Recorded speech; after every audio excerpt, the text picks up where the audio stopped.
Kebijakan reformasi dimulai pada tahun 1998, kini sudah mencapai usia yang ke-27 tahun.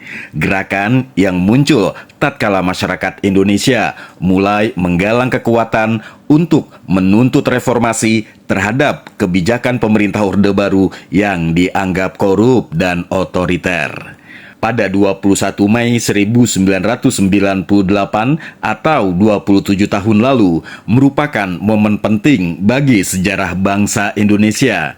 Pada hari itu, Presiden Soeharto mengumumkan berhenti dari jabatannya sebagai Presiden Republik Indonesia setelah 32 tahun berkuasa yang sekaligus mengakhiri era Orde Baru dalam tonggak perjalanan bangsa Indonesia memasuki era reformasi.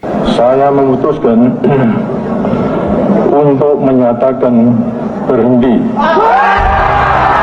Kondisi di atas semakin diperparah dengan harga-harga yang melambung tinggi, utang luar negeri Indonesia yang mencapai 163 miliar US dollar, pengangguran dan kemiskinan yang terus meningkat, serta pertumbuhan ekonomi minus 20 sampai dengan 30%. Korupsi, kolusi, nepotisme atau KKN di kalangan para pejabat pemerintahan semakin memperparah krisis di masa itu. Adapun puncak dari demonstrasi mahasiswa adalah terjadinya pendudukan gedung DPR MPR oleh mahasiswa yang berujung pada mundurnya Presiden Soeharto. Bahkan peristiwa reformasi juga telah menimbulkan korban jiwa akibat tindakan aparat. Mereka yang tewas adalah Elang Mulyana Lesmana, Heri Hertanto, Halfidin Royan, dan Hendriawan Sie. Keempatnya kemudian dianggap sebagai pahlawan reformasi.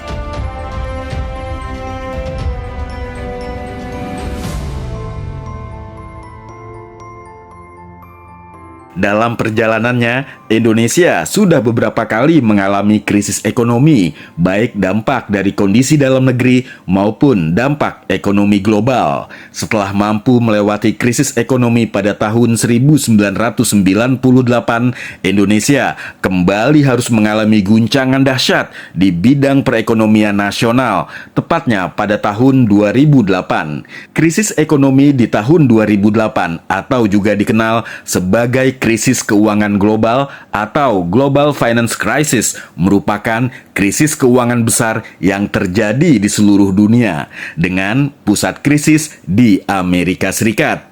Krisis ini dimulai dengan krisis subprime mortgage di Amerika Serikat yang kemudian menyebar ke seluruh dunia melalui interkoneksi antar lembaga keuangan. Kondisi itu menyebabkan Indonesia mengalami kesulitan keuangan seiring merosotnya nilai tukar rupiah, melemahnya indeks harga saham gabungan, hingga kesulitan likuiditas keuangan. Kala itu, sektor industri mengalami perlambatan dan banyak pekerja yang di-PHK, sehingga semakin menyengsarakan masyarakat. Indonesia mengambil beberapa langkah kunci untuk menghadapi krisis ekonomi global di tahun 2008, termasuk stimulus ekonomi, reformasi struktural, penguatan sektoril, dan kerjasama internasional. Langkah-langkah ini bertujuan untuk menjaga stabilitas ekonomi dan meminimalkan dampak krisis pada perekonomian Indonesia. Pada akhirnya, Indonesia mampu melewati krisis tersebut dan pelan-pelan bangkit. Kesejahteraan masyarakat juga mulai menggeliat. Saya masih ingat ketika terjadi krisis 2008-2009, saya aktif menghadiri G20 Summit, mulai dari Washington DC ke London dan seterusnya kemana-mana. Bagaimana segera stop the bleeding, kemudian bagaimana memulihkan kembali ekonomi dunia yang tidak mudah. Secara keseluruhan, langkah-langkah yang diambil oleh pemerintah Indonesia dalam menghadapi krisis ekonomi di tahun 2008 terbukti efektif dalam meminimalkan dampak krisis dan menjaga stabilitas ekonomi. Meskipun krisis global berdampak pada pertumbuhan ekonomi Indonesia, namun perekonomian Indonesia relatif lebih tahan terhadap krisis dibandingkan dengan negara-negara lain di Asia. Indonesia kembali dihantam krisis ekonomi pada tahun 2020. Ekonomi Indonesia pada tahun 2020 mengalami kontraksi alias pertumbuhan negatif. Bahkan kondisinya jauh lebih buruk jika dibandingkan krisis pada tahun 1998 kala Indonesia bergumul dengan krisis sosial, politik, serta ekonomi. Berdasarkan data Pusat Statistik atau BPS pada tahun 2020, produk domestik bruto atau PDB Indonesia berada pada pertumbuhan minus 2,07%. Padahal pada tahun 2018, perekonomian Indonesia tumbuh di atas 5%, tepatnya 5,02%. Pelemahan itu dipengaruhi oleh pandemik dan tingginya kasus COVID-19 yang melanda dunia serta Indonesia. Pandemi menyebabkan mobilitas berkurang dan berpengaruh kepada pendapatan dan lemahnya permintaan. Dari sisi lapangan usaha, sektor yang mengalami kontraksi paling parah adalah akomodasi dan makan minum, serta transportasi juga bisnis pergudangan. Maklum, keduanya adalah paling merasakan dampak kebijakan pembatasan sosial demi meredam penyebaran virus yang awalnya mewabah di kota Wuhan, Provinsi Hubei, Republik Rakyat China tersebut. Sementara di sisi pengeluaran, seluruh komponen pembentuknya mengalami kontraksi kecuali konsumsi pemerintah.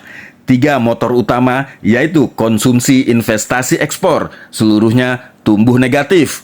Banyak PHK sehingga jumlah pengangguran melonjak drastis. Berbagai langkah dilakukan pemerintah termasuk pemberian berbagai stimulus pemerintah kepada masyarakat. Akhirnya Indonesia kembali berhasil keluar dari krisis. Meski mengalami kontraksi bahkan yang terparah sejak tahun 1998, tetapi Indonesia tidak sendiri. COVID-19 adalah pandemi global dan kebijakan social distancing juga diterapkan di hampir seluruh negara. Bahkan kontraksi ekonomi Indonesia lebih landai ketimbang negara-negara lain. Bapak Presiden juga menginstruksikan kita untuk membantu 16 juta pekerja yang memiliki gaji maksimum 3,5 juta per bulan dengan bantuan sebesar Rp600.000. Ini akan diberikan kepada 16 juta pekerja yang memiliki gaji maksimum 3,5 juta per bulan dengan total anggaran sebesar 9,6.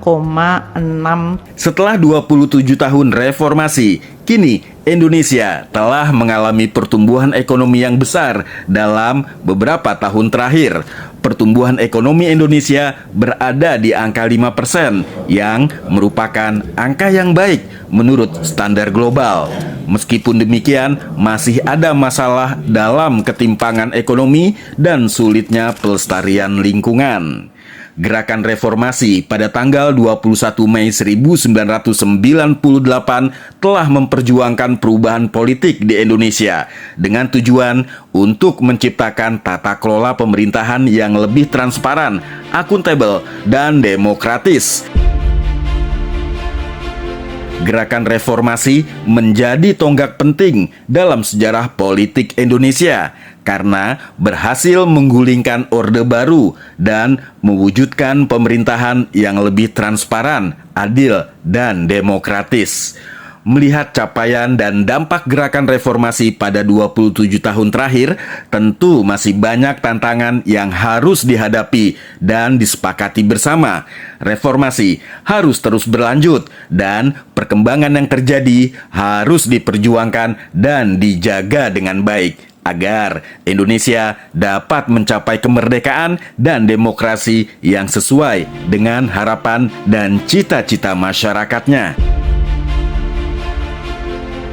Gerakan reformasi telah menunjukkan bahwa perubahan adalah suatu hal yang sangat mungkin untuk Indonesia lebih maju ke depannya. Reformasi akan terus berjalan dan dibutuhkan dalam rangka mencapai Indonesia yang lebih baik, lebih transparan, lebih akuntabilitas, dan lebih demokratis.